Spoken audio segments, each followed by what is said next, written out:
नमस्कार साथियों। आज पॉलिटी जो हैं ऑनलाइनर के बहुत ही महत्वपूर्ण क्वेश्चन जिसमें डीपीएसपी से संबंधित जो है राज्य के नीति निर्देशक तत्व से संबंधित क्वेश्चन है। तो इससे रिलेटेड क्वेश्चन जो हैं आज हम डिस्कस करेंगे। तो हमारे चैनल पर नए हैं तो चैनल को सब्सक्राइब और वीडियो को लाइक ज़रूर कीजिएगा। तो राज्य के नीति निर्देशक तत्व कहाँ से लिया गया है? यह आयरलैंड के संविधान से लिया गया है और यह जो है भाग जो है 4 में जो है इसकी चर्चा है। और आर्टिकल जो है ये 36 से लेकर आर्टिकल 36 से लेकर जो है 51 तक इसकी चर्चा किया गया है। तो आइए हम शुरुआत करते हैं। वे आदर्श हैं जिन्हें राज्य द्वारा नीतियों का निर्माण जो है करते समय ध्यान में रखना चाहिए और राज्य के नीति निर्देशक सिद्धांत को जो है ध्यान में रखना चाहिए। 42वां संविधान संशोधन के माध्यम से संविधान में जो है समान न्याय और निःशुल्क विधिक सहायता जो है नया डीपीएसपी राज्य के नीति निर्देशक तत्व में जोड़ा गया था। भारतीय नागरिक को जो है आर्थिक न्याय प्रदान करता है, वो राज्य के नीति निर्देशक सिद्धांत जो है प्रदान करता है। उसके बाद है महिलाओं को सामाजिक और आर्थिक के रूप में सशक्त बनाने में मदद करता है, महिलाओं को शिक्षित करता है डीपीएसपी। अंतर्राष्ट्रीय शांति और सुरक्षा को बढ़ावा देने से वंचित प्रावधान भारतीय संविधान के जो हैं राज्य के नीति निर्देशक सिद्धांत के एक भाग के रूप में उल्लेखित किया गया है। भारत का एकमात्र राज्य जहां समान सिविल कोड का प्रावधान किया गया था आज़ादी से पहले, वो गोवा में किया गया था और इसकी चर्चा आर्टिकल 44 में है। और वर्तमान समय में जो है समान सिविल संहिता लागू करने वाला प्रथम राज्य उत्तराखंड था और दूसरा राज्य गुजरात है और आज़ादी से पहले जो है गोवा लागू किया था। और समान सिविल संहिता जो है आर्टिकल 44 में इसकी चर्चा किया गया है। उसके बाद है भारतीय संविधान का वह अनुच्छेद जो राज्य सरकारों को ग्राम पंचायत के आयोजन का जो है गठन करने का प्रावधान दिया गया है, वो अनुच्छेद 40 में है। उसके बाद है भारत में पंचायती राज व्यवस्था राज्य के नीति निर्देशक तत्व के अंतर्गत रखी गई है। उसके बाद है समाज के आर्थिक रूप से कमजोर वर्ग विशेषकर अनुसूचित जाति और अनुसूचित जनजाति के शिक्षण एवं आर्थिक हितों को संवर्धन आता है, वो भी डीपीएसपी के अंतर्गत आता है। भारतीय संविधान में कार्य की न्याय संगत एवं मानवोचित दशाएं तथा प्रसूति सहायता सुनिश्चित करने से के उपबंध को शामिल किया है, वो भी जो है डीपीएसपी में है। राज्य के नीति निर्देशक तत्व का अनुच्छेद 51 संबंधित है अंतर्राष्ट्रीय शांति और सुरक्षा की अभिवृद्धि से जो है संबंधित है। उसके बाद है भारतीय संविधान का वह अनुच्छेद जो राष्ट्रीय महत्व के स्मारकों, स्थानों और वस्तुओं के जो हैं संरक्षण के प्रावधान से संबंधित हैं, वह अनुच्छेद 49 हैं।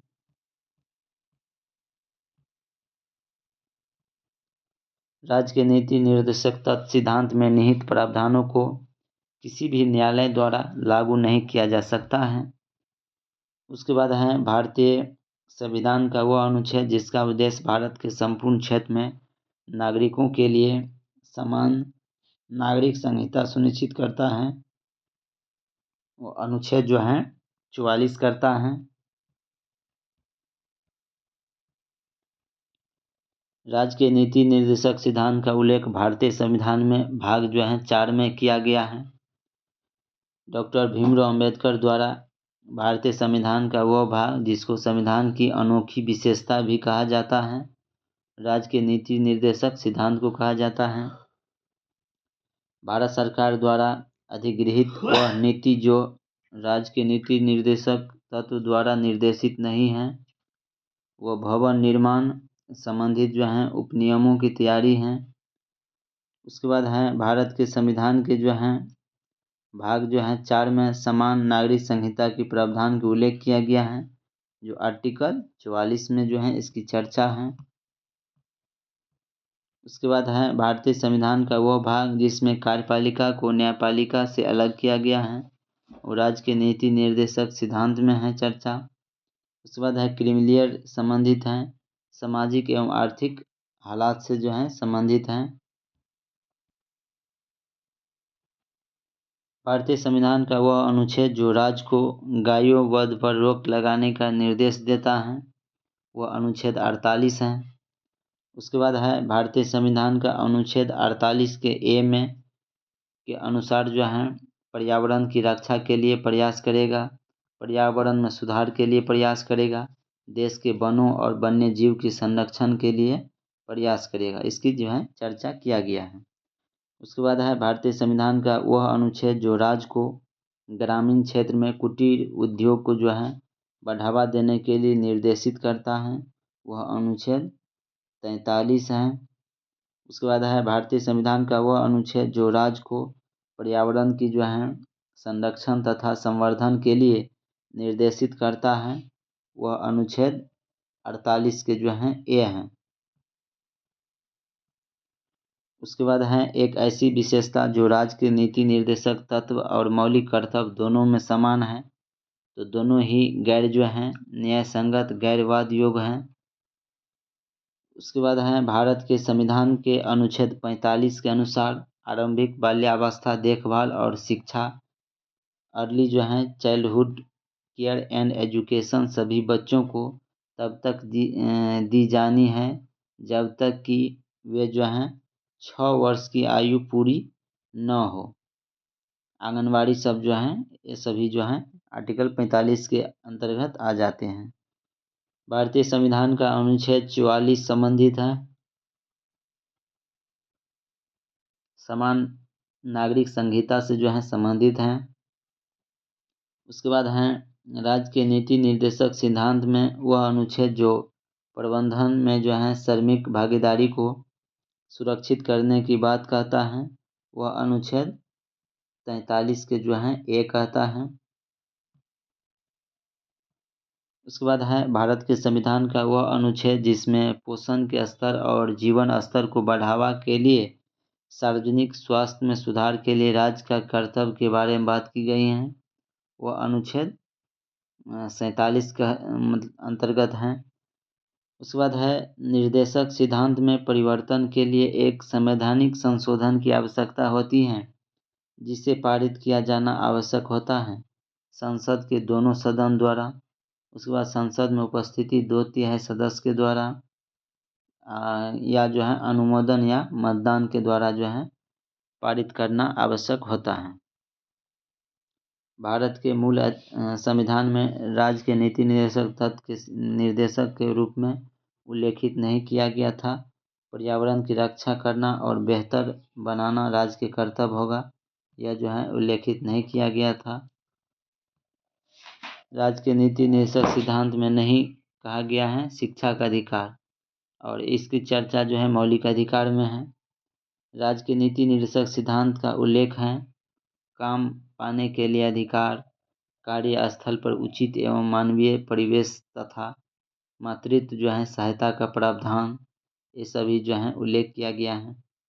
उसके बाद है यह इस सभा का प्रयोजन है कि भविष्य में विधायिका और कार्यकारिणी दोनों को ही जो है इस भाग में अधिनियमित इन सिद्धांतों के लिए केवल आडंबर जो है नहीं करना चाहिए, बल्कि उन्हें सभी कार्यकारिणी और विधायी की कार्यवाही का जो है आधार बनाया जाना चाहिए जिन्हें आगे चलकर देश के शासन के मामले में प्रयोग किया जा सकता है। राज्य के नीति निर्देशक सिद्धांत के बारे में यह सब जो है भीमराव अंबेडकर द्वारा कहा गया था। भारत में राज्य के नीति निर्देशक सिद्धांत के संदर्भ में सही कथन है। यह सिद्धांत समाजवादी विचारधारा पर आधारित है। इसमें जनमत का सारा निहित है और इसका उद्देश्य है जनता की इच्छाओं को प्रतिफलित करना जो है इसका उद्देश्य है। भारतीय संविधान का वह अनुच्छेद जो यह कहता है कि राज्य देश के पर्यावरण के जो हैं संरक्षण एवं संवर्धन का और वन तथा वन्य जीव की रक्षा करने का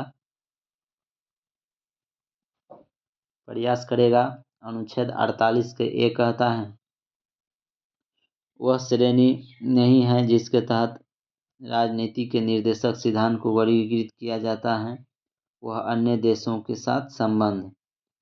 उसके बाद है भारतीय संविधान का अनुच्छेद 48 भारत सरकार को अधिदेश देता है कि वह गाय एवं बछड़ों की वध पर रोक लगाए।